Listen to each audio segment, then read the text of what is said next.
right, so sisters, leadership and SLP. So I want to start with keeping it real with each of you. So when Sister Terry came to me, I want to say it was over 6, 8, 9 months ago. And one thing I'll commend our sister about is she does an amazing job planning out for all of these presentations to come. And so kudos to you for really being intentional about that. So when our sister came to me and said, hey, would you love to come back and present? At that time, I was serving as the district director of special education for the island of St. Croix. Just give me a quick thumbs up if you've heard of St. Croix, ever been to the U.S. Virgin Islands. That includes the islands of St. Thomas and St. John. Excellent. So at that time, I had had such professional revelation.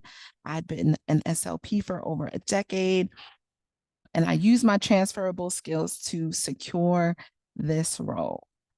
It was phenomenal. It was a great experience, but let me tell you, I am back on the mainland and I'm no longer in that role. And I want to talk a little bit, I'll share a bit more about why, but I think my initial intention for this conversation and the reality of this conversation has shifted as I've shifted as assistant in the field who by this point has achieved high level of administrative success, leadership. I was the, what do we say? I know this is being recorded, but HBIC, excuse me, to then deciding and realizing that my role in a multidisciplinary team as a speech and language pathologist actually had me live in greater and more purpose. And so I want to talk a little bit about that. But let me pause there. Are there any questions about me specifically or that experience as a director on St. Croix? And I want this to be conversational. It might feel a little different for those of you who I connected with years ago, but I want it to be conversational. Anything specific come up? No? Well, yes, I went to the beach every day. Yeah, no, just kidding. All right. So a little bit about me. I've kind of shared about this. I thought this was a fun image to share. So I just want to give a really quick plan. Typically, I'm very to the bullet point, to the headline.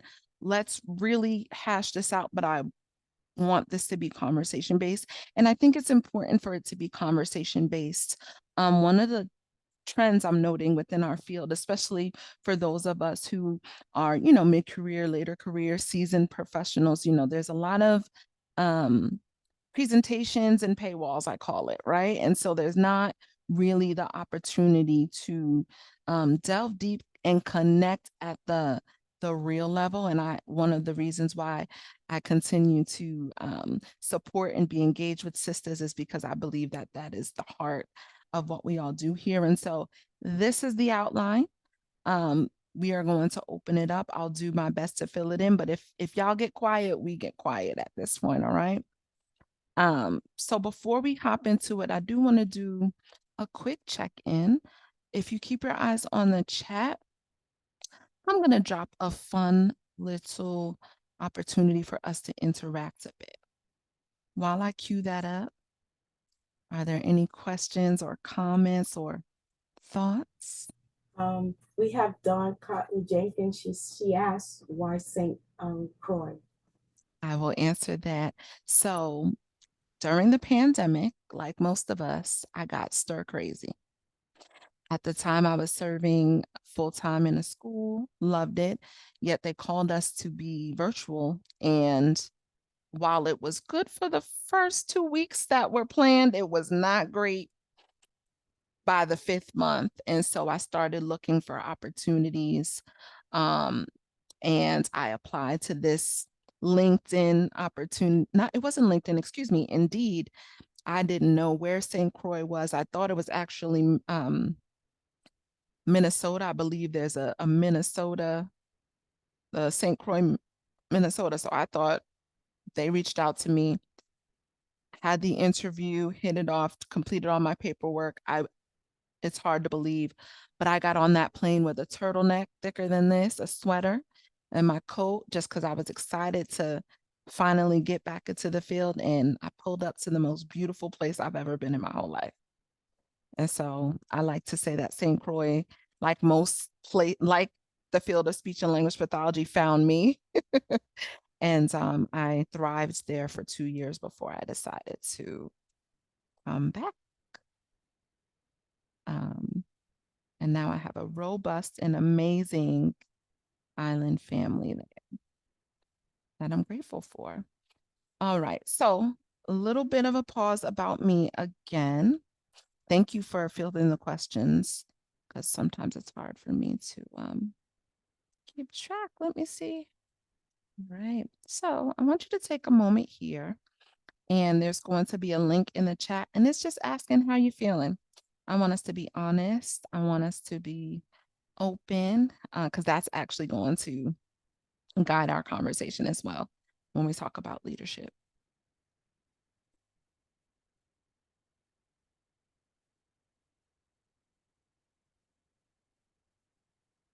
Are y'all seeing that link?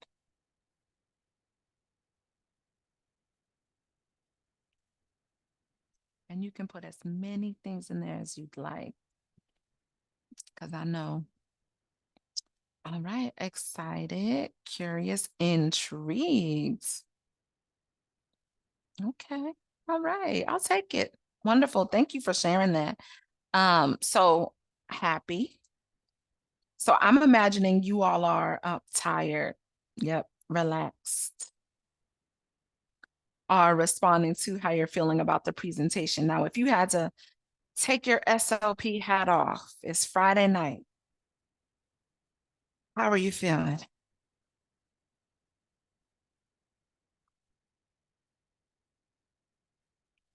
Okay, tired, peaceful, exhausted. Yeah.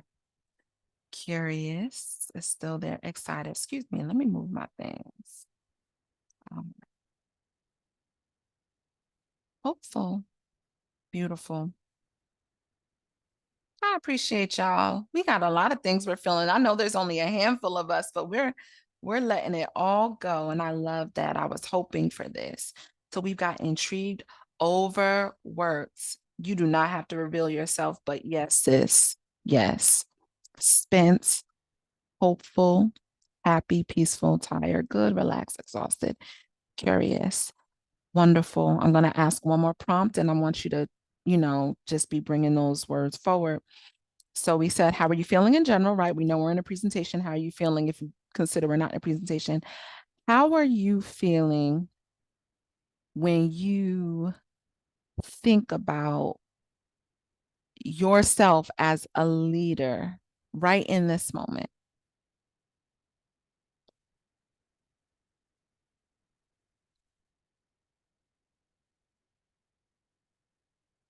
As a leader, whatever that means to you.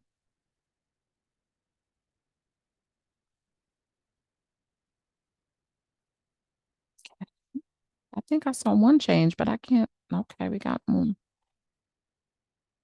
Good. Good. Good seems to be the most consistent. Tired. Yep. Communicative. All right. Ready? Tired and good are, so for these word clouds, the bigger it is, the more someone has put it in. So tired and good um, are the ones that are really standing out. If there's any last thoughts about those three questions, how are you? How are you if you take your SLP hat off? And how are you when you consider yourself a leader? We'll work with this and I'll actually be able to save this visual and I'll share it to Sister Terry and you all can have this. And this is great because not only is it a temperature check, yet it actually is a great segue into the presentation. So in full transparency, one of the greatest lessons I learned, not only as an administrative leader, but as a leader and govern of self, is to acknowledge when you're tired. And I am, like most of us, getting through this winter, getting through this first, we've been post-COVID for a while, yet I don't know if it's been the same for you sisters, but for me, the transition from um, trying to live life with the COVID benefits post-COVID to now some of the demands of the workplace, um, be it going from telework full-time to increased being back in the office, all of those different factors have impacted me. And so I'm tired. And the way for me that I'm going to pause and be moving things around now, impacts my leadership is I'm realizing that with exhaustion comes missing the mark. And with missing the mark comes the opportunity to be transparent. And with the opportunity to become transparent or be transparent is a way to strengthen my skills as a speech and language pathologist, not only for the people and families I serve, but for myself. So I say all that to say I'm coming into this presentation with it not being as perfect as I wanted it to be, right? With it not being as thorough as I wanted to be, but with having the integrity and faith enough to know that it's going to work out. All right, so I'm going to open us up back to our slides. So what is leadership? Thank you while I toggle. Any thoughts that anyone wants to share while I toggle in the screen?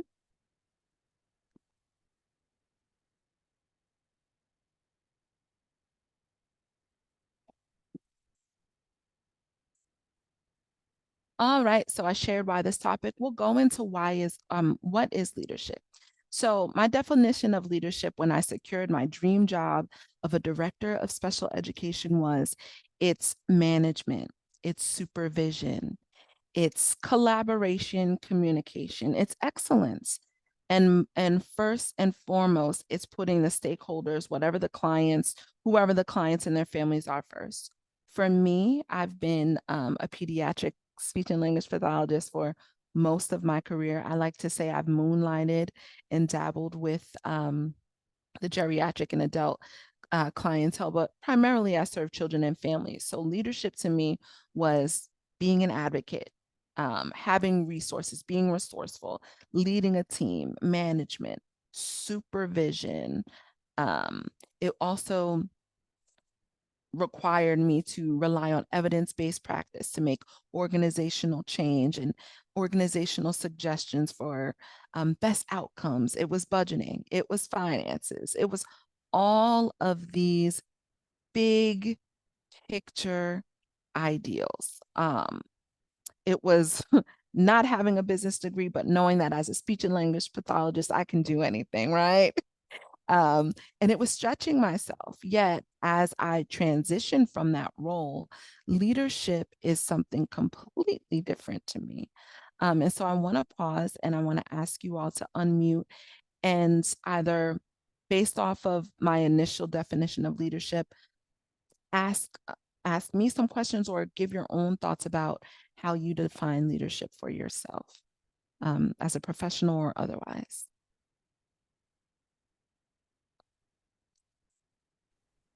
I would say what I added in the chat, just guiding others, kind of like what you mentioned, organization, communication.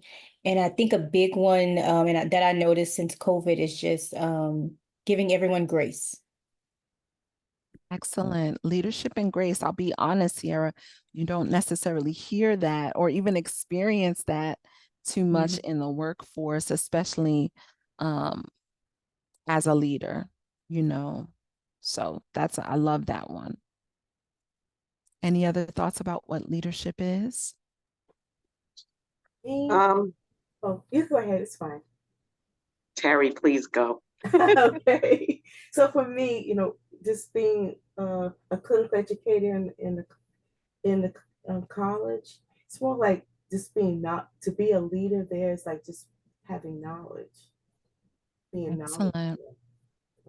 That's such a good perspective. I think sometimes, at least for me I'm a clinician, we're all clinicians, but I forget that when you're serving in academia, you have a total different lens from higher education, and having knowledge is very, very important.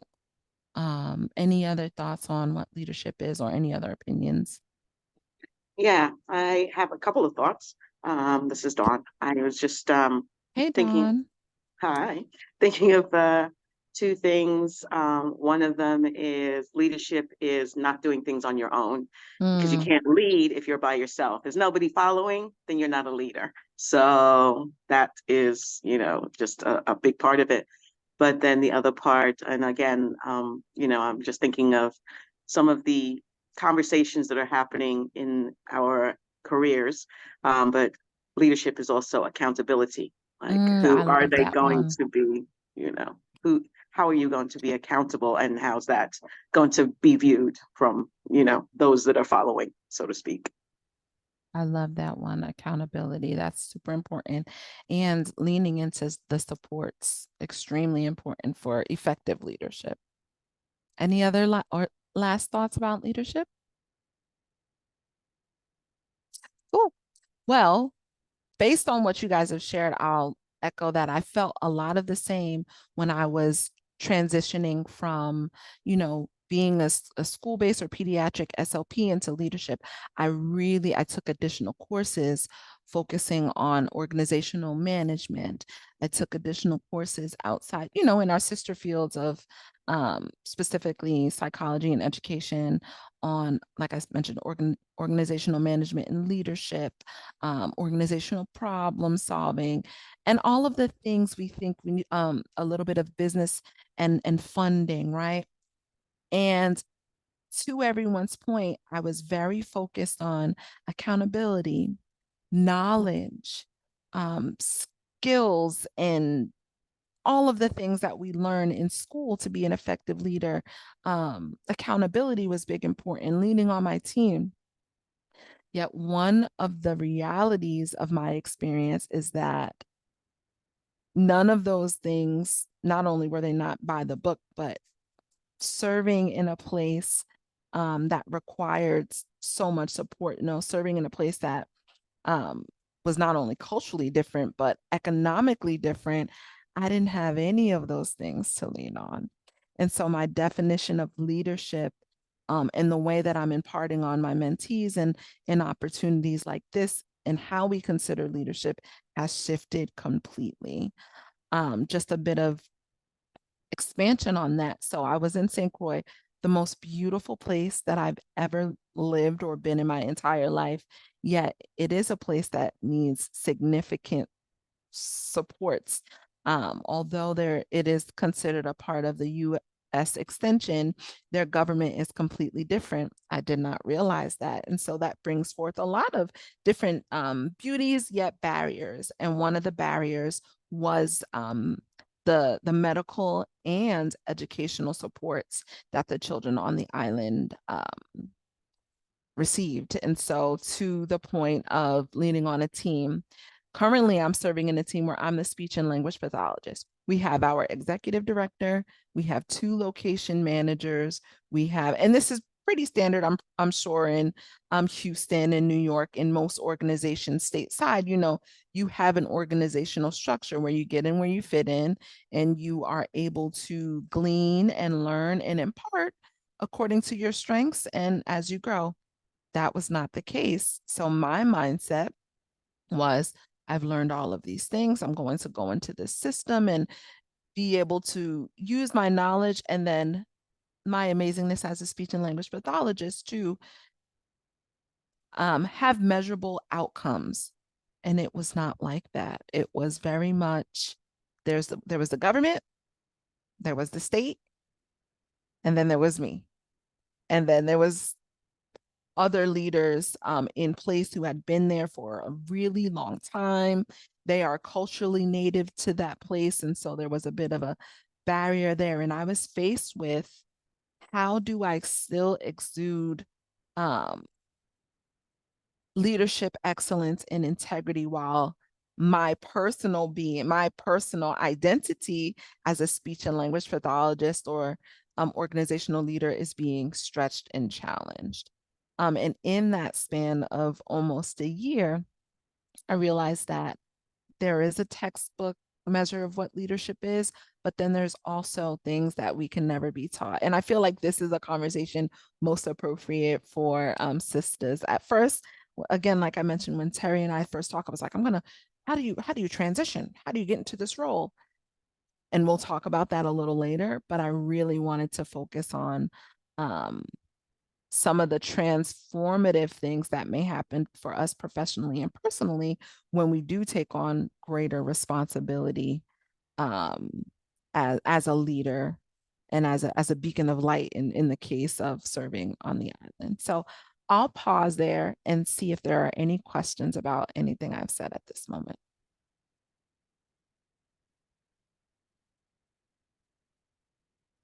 No? Cool. We'll rock and roll.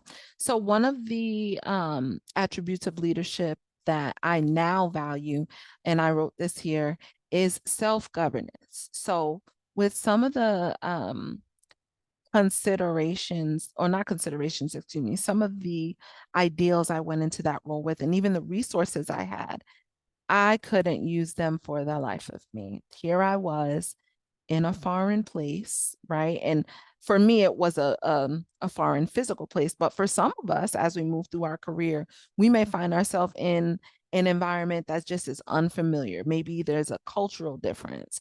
Maybe there's a demographic that we're serving that's completely different. Maybe we're just one of one. We're the only SLP. We're the only sister. We're the, that can create many opportunities for leadership, but may spark a lot of fear. And for me, it definitely sparked a lot of fear because although I wasn't one of one culturally, I was one of one organizationally. And it was challenging, right? I don't know if you guys are the same as me, but as an SLP, I like to say most of us have B personalities, right? So you're either A type, and as you get into the swing of things, you might dance between the A and B. Raise your hand, or is it just me? It's just me. Okay. All right. Sister Terry's being honest. Sierra, where are you? No AB? Okay. All right. Right. So, we might dance a little bit between that A and B type personality. I had to be okay with C, right? They used to say what? C's get degrees. And for me, when I was in my role of director, I had to say, okay, yes. I had to be okay with letting the perfectionist SLP rest as an effective leader, right? I had to say, I'm not able to just stay in my lane. I have to consider everybody's lanes. And what does that mean for me? And so I had to learn a lot about self-governance. And the way that I'm defining that here is, as individuals, we all have our needs. That's the reason we chose our fields. That's the reason why how we engage in our families, why we choose our spouses and friends. Yet when we are put in position, well, for me, I've learned that when I'm put in a position of leadership and governing and making big decisions, I have to be very, very aware of the me that still needs certain things to thrive. So an example of this is while I was on the island, I was transitioning from a very flexible schedule, right? Coming through COVID, we all kind of, I think most of us, and if you weren't, please correct me, but many of us had the opportunity to enjoy and thus begin to love flexible scheduling. As a director, I walked into a community where, time management and that level of morale wasn't there. And so to me, it required me to be present and available. But y'all, I wanted to leave like everyone else during the day, right? I wanted to have the flexibility. And so what self-governance, the attribute of self-governance and leadership for me became, okay, how do I create balance, not only for me, but that translates to understanding for the people that I'm serving. So I did expand beyond the box that was handed to me to say, hey, if we're going to do flexible scheduling, here are the expectations, right? And I believe that that is that was a soft skill. That was a soft skill that I wasn't taught in a book, right? That's a soft skill that we're often not taught in a book when we're brought into, again, leadership opportunities and environments where there's just competing demands and competing perspectives. It requires us to step outside of our comfort zone. And I'm going to pause in a moment because I want to ask a question, but I'm going to say that as a speech and language pathologist, which is why I'm back in this role, I grew a greater gratitude for being able to do what I do with focus and excellence, as opposed to being able to do what I do, but having to be so aware and focused on everything and everyone else. Um, and I want to offer that because there's a big trend happening in our field right now. But let me pause and see if there are any thoughts or comments about anything that I've shared or any questions.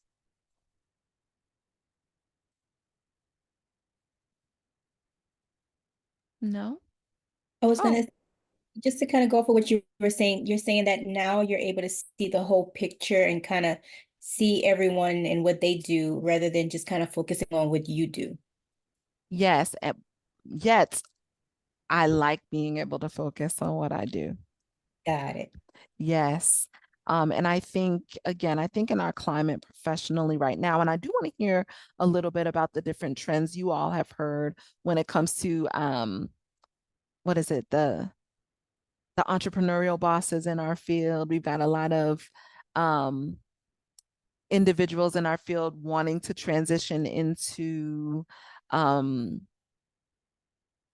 organizational roles and tech even. And so I want to open the conversation, but Sierra, the point I was making is that was my dream job.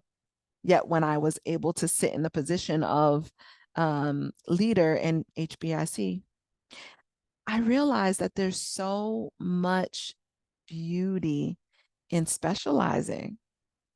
And I now have a completely different lens on leadership, but also what it means to be an excellent SLP. And that's just my experience. But let's chat a bit more about some of your aspirations for leadership or different trends you've seen or questions you may have, because I know that I'm speaking a message that may be a little bit different than intended or even what you expected, but I know that it's important. So let's open the conversation a bit. I know for me, I wear many hats. I work, as a clinical educator as well as a speech language pathologist for early intervention, but also as an evaluation representative. And I take on leadership roles there where I have to communicate with the OT, the PT, and the special instructor about certain evaluations. And then I have to meet up with the early intervention officials where, we're talking about, and with the parent talking about what we would have to do for the child. So I serve as a leader in terms of getting evaluations from other OTs and collaborating with them, you know, and also being able to be an advocate for the parent, as well as share my thoughts with the early intervention officials. So I think I play a lot of roles in that aspect when I am an evaluation representative for early intervention. Absolutely. Yes. And that's definitely guiding us into the next segment, talking about transferable skills. I want to ask, well, how do you navigate those different hats? And do you feel like there are different skills needed for the various stakeholders that you communicate with? Yeah, many, in terms of, evaluations, knowing, if the ICD codes, if it meets up with that, you know, many different things there, especially with the college as well. It's a lot. It is a lot. But I enjoy it. I enjoy each job that I do. I'm never tired. It's exciting, and also it's all about helping the child, helping the student. So I feel Absolutely. real good about that. Yes. No, thank you for popping in and sharing that because that, like I mentioned, is leading us to the next segment. Any other thoughts on leadership or questions about leadership? Dawn, I saw you came off of I saw your camera turn on. Yeah, I mean, I can well, Terry, yes, you do a lot of leadership. You're always on somebody's committee, so and board. So absolutely, I've seen you. I know where you are, and sometimes we share some of those roles. But so yeah, as far as leadership is concerned, I mean, I guess not just that I guess, but in my role as clinical director at the university, it's obviously several people that I have to lead. I have several employees or people that work for the university, similar to Terry, of course, clinical educators in particular, but also leading the students. I think you mentioned quickly or briefly rather about mentoring. So, having the students looking at you as a leader, of course, in the field, yeah, and a leader of their education at some levels, of course. But yes, I think Terry knows that, yeah, I've been in also several leadership roles for a myriad of reasons, but I'm looking forward to hearing more about this from your perspective, of course. Absolutely. Thank you, Dawn. And welcome, Stacy. We're so glad you're here. I love that Terry and Dawn shared about their experiences with leadership. Because again, for most of us, we're going to throughout our careers as speech and language pathologists, we're going to have the opportunities to serve in many different ways, right? And what I'm offering tonight is that the title of leader, right, and the titles that we hold are just a piece of it. And I know for me, it's been what is the character that I have that allows for me not only to be a great clinician, but to be a trustworthy leader, right? It's one thing to be effective according to the different measures put in front of us, the amount of, students for those of us who are in positions of academia, yet what is the character? And this does move us into that next orange circle where it's as a speech and language pathologist at any point, and I offer this boldly, at any point in our profession, whether it's as a graduate student, a clinical fellow, those of us in our first 5 years, first 10 years and beyond, there are skills that have been required of us through our studies and through our work that actually are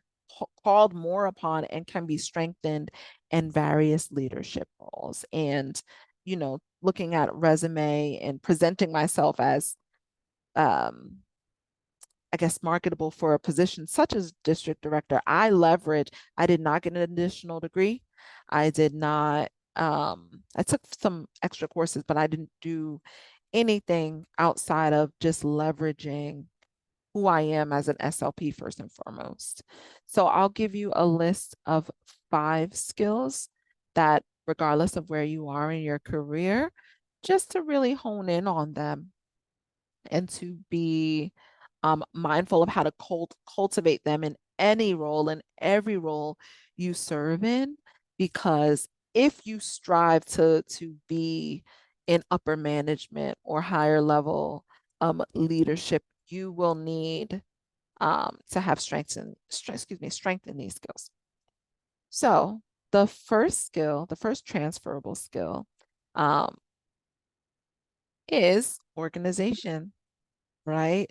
Think about getting through our studies as graduate students. I don't know about you guys, but I had to work full time. I was in school full time. I had to nurture my family, myself, organization, having a system that works for you is key.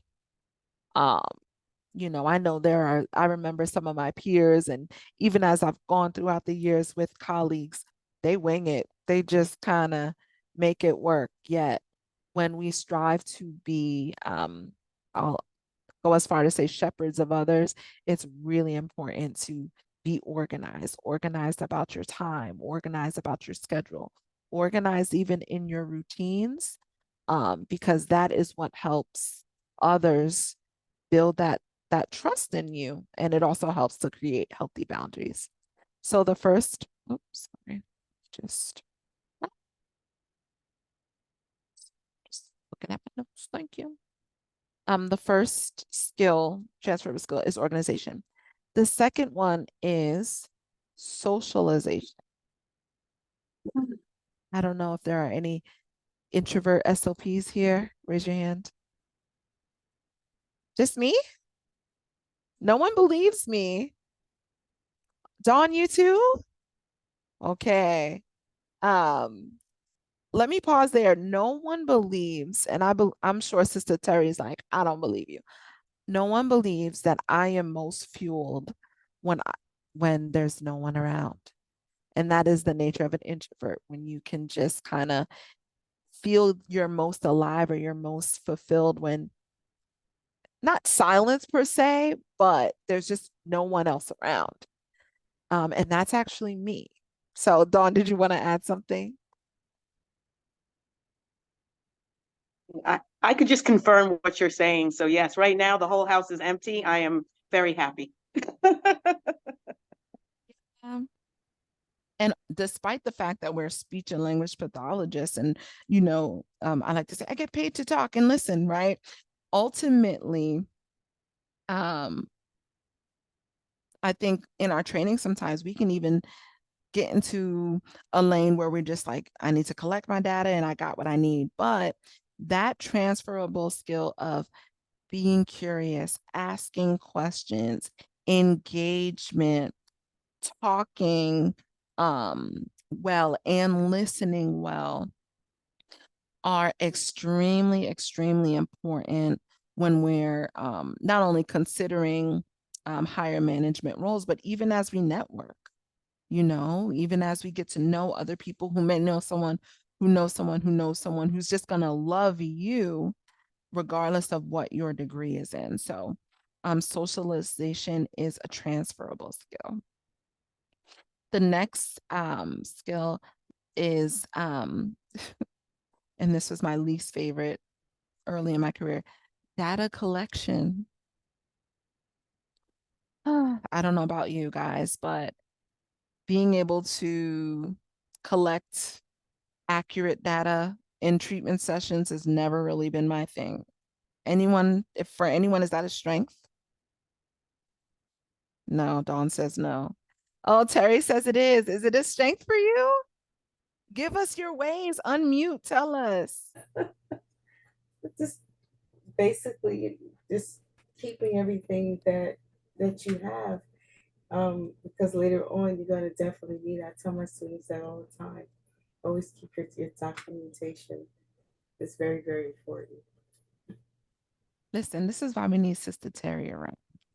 Because, but to your point, and to the amazing encouragement you're giving your students, it's not even the data, it is the data, but when we're thinking about transferable, the ability to gather information, to be curious and inquisitive, to know where to look when it's not clear, to dig a little deep, to ask pointed questions, and then synthesize it to make sense. That skill in and of itself can magnifies us as SLPs to be attractive for most, and I say this boldly, most positions we may be interested in leadership. To be able to take in a lot of information, analyze and synthesize it. You guys remember those classes that we've taken and all of that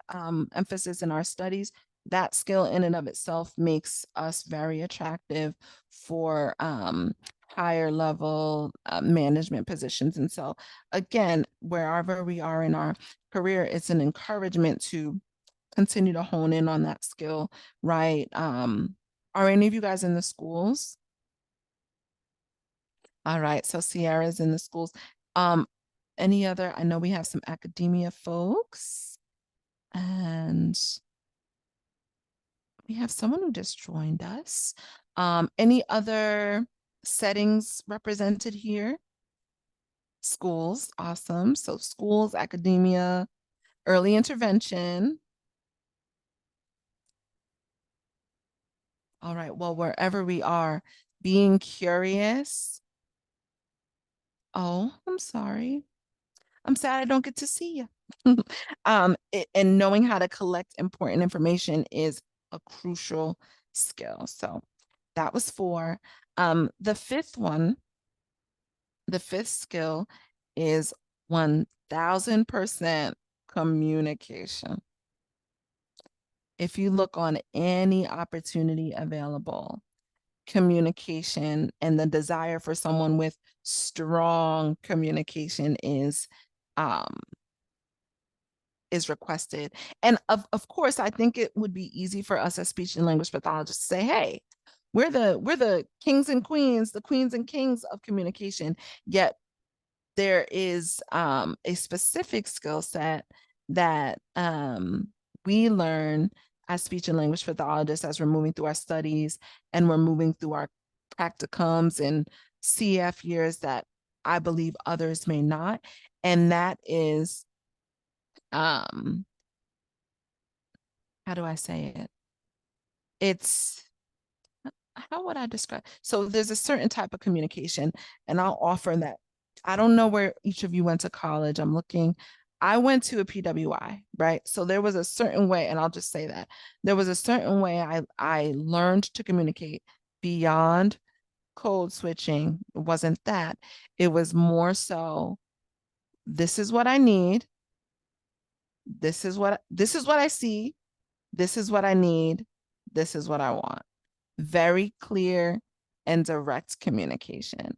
And I don't know if any of you guys remember those clinical reports we had to write or have to continue to write in our respective, getting to the nitty gritty, quantifying and qualifying information and making it make sense to a bigger picture.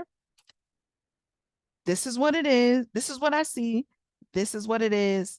This is the outcome.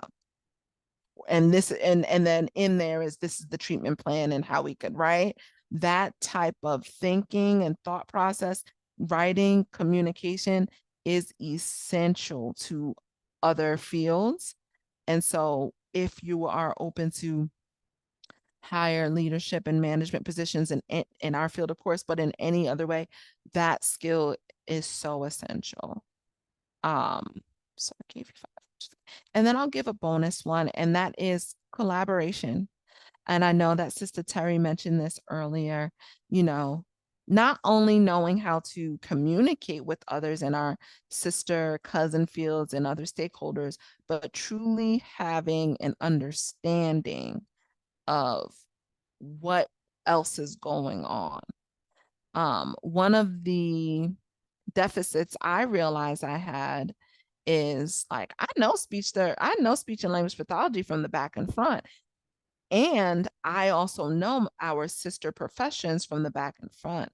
Yet I wasn't too keen, and I had to take some time to, how do they really work together and why?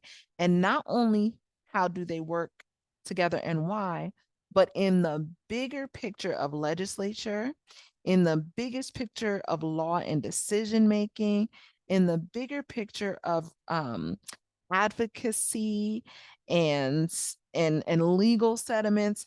How do and does that work?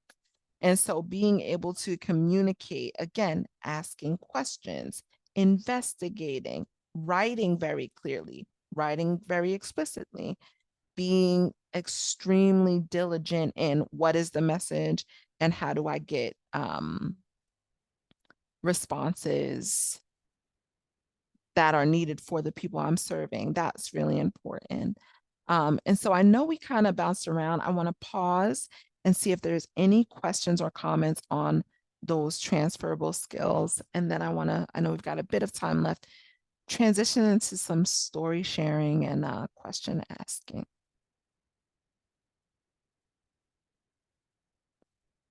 Questions, comments? No. All right. Well, I've shared a lot of stories. I have so many more, but I also value and honor the wisdom of us sisters in the room. And so I want to give the chance for any of you in the room, regardless of where you are in your profession, to offer some wisdom, share some insight, perhaps bouncing off of what I presented or something new.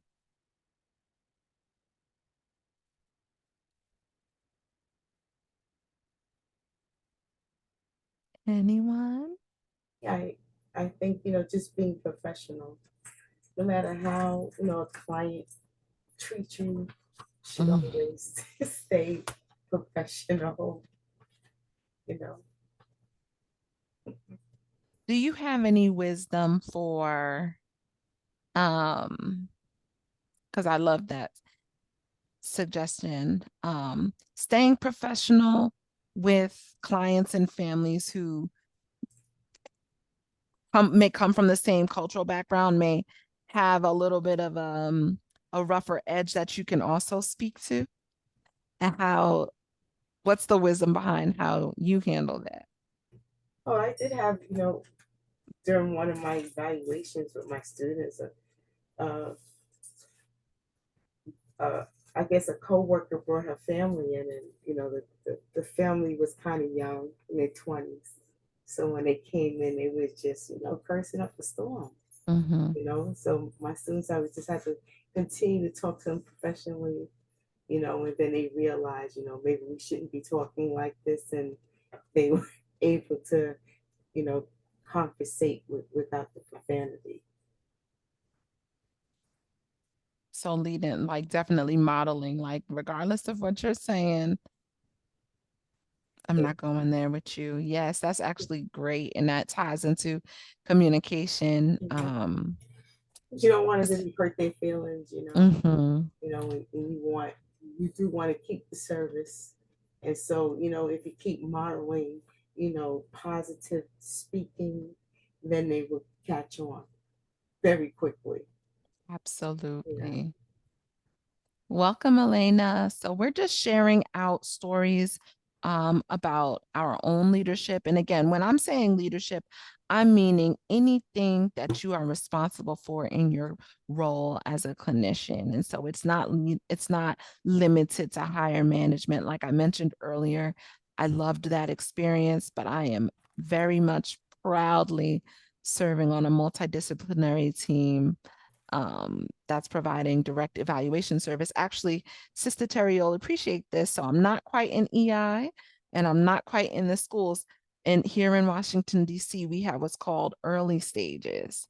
So we do all of the transition and child find evaluations for Washington, D.C. Oh, And okay. so that's where I'm serving now. Any other stories, comments, thoughts around leadership? I have one that I just wanted to mention. There's a book called Leading is an Inside Job. And Mm, I just think that that's a really good starting point for a lot of people. That again, when you start leading, it's by John Maxwell. When you start leading yourself, and then you realize you would follow yourself. That's when you know that it's better for the people that potentially you are going to lead in the future, right? So you are a better leader when you can lead yourself. And so just the idea of making sure that you are comfortable with, as you had said, kind of the dynamics of it. That I think it's really, kind of one of those things that a lot of people don't really talk about at first, which is that, who's going to follow me if I don't even like trust myself? So mhm. again, that is, yeah, definitely something that I think about often. Yeah. Thank you so much for that resource. I shared it in the chat for anyone who's interested. And to your point, Dawn, when I was not only preparing for this role, but just preparing for the vision I had about being in an upper management position, I took in so much. and then I was faced with, like you're saying, myself, like, okay, well, you have all the knowledge, but what does it mean to, um, and I'm using leadership a lot, so I'll expand the language and say, be in a position of a vision, right? Where people are looking to you for guidance. What does it mean to stand as someone looked to as stable, right?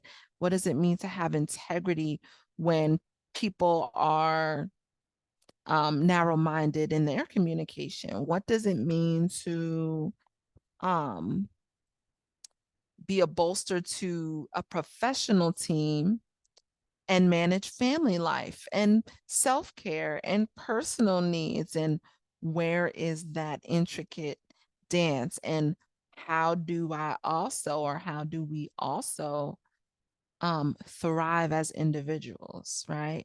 Thrive as women who have idiosyncratic desires and want, like, all of that. And so thank you for that resource. But even just giving us the mind to face that, that's a real question. I laugh with my girlfriends now and again, life will take me where it needs to take me. But for my girlfriends and I, when we're talking about you know, roles and management, I'm just like, I love what I'm doing as a speech and language pathologist, because it allows for me to continue to develop my professional skills in tandem with who I am as an individual, right? And so, and I think that's important for everyone to not just strive for positions and titles and opportunities to lead, because to whom much is given, much is required. And that wasn't why I transitioned from my role. I needed to transition, but I think it's been a wisdom that I wouldn't have gained unless I had the experience that I did. What other thoughts do we have around storytelling, leadership questions, etc., etc.? Or any affirmations, any comments as we look towards the end of our time together? Hello, this is Ayadeli. Hello, Ayadeli. I'm sad I can't see you today. I know, it's so crazy. I love this computer so much. My mom gave it to me recently because she buys like more expensive computers than I do. But the camera was jacked up. I got to get it fixed because I'm not going to give up the computer because it's really good. You like it? Yeah. But I'm thinking about myself as a clinician in a middle school. One thing that I'm pretty passionate about is literacy skills. And I have to say, on my team, it's amazing how many people, like the teachers, come to me to ask me questions, and also like they give me nice presents at Christmas time because I guess they value what I tell them, and it is, I don't know, I have to say I don't know that it's always as effective as I want it to be, but I do say, like, in the human experience, that just because you're learning something in 8th grade and it doesn't stick doesn't mean down the road it won't be more effective. But I do value the team I work with, the administration and the teachers, that they do value what I say, and that we do see some outcome, not what I would want, but some outcome for our students. Absolutely. That's wonderful. And you know what, Ayadeli, you're actually highlighting a really important thing about leadership. Is it's not about the title, it's about the impact.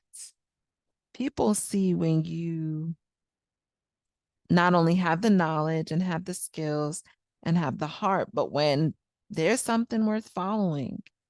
And again, for those of us who desire to expand on that professionally, there's a way to capture that on our resumes. And one thing I always like to say, I'm just like, we are the language experts. We are the language experts from development all the way through and through.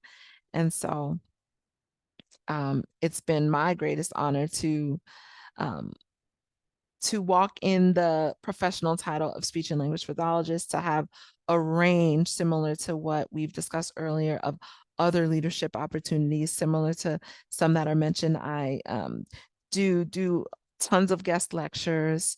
I've started to be an adjunct professor with, excuse me, oh my gosh, my brain is not working, with my alma mater, Emerson College. I do, all of those different things, but what does it matter if I'm not content, knowledgeable, resourceful, able to organize myself, socialize, collect data, and communicate as a speech and language pathologist, right? And so that was the confirmation, the conversation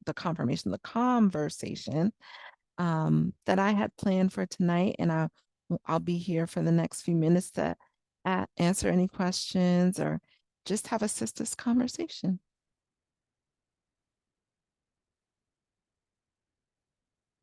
Any parting thoughts? There we are. I didn't know where you went.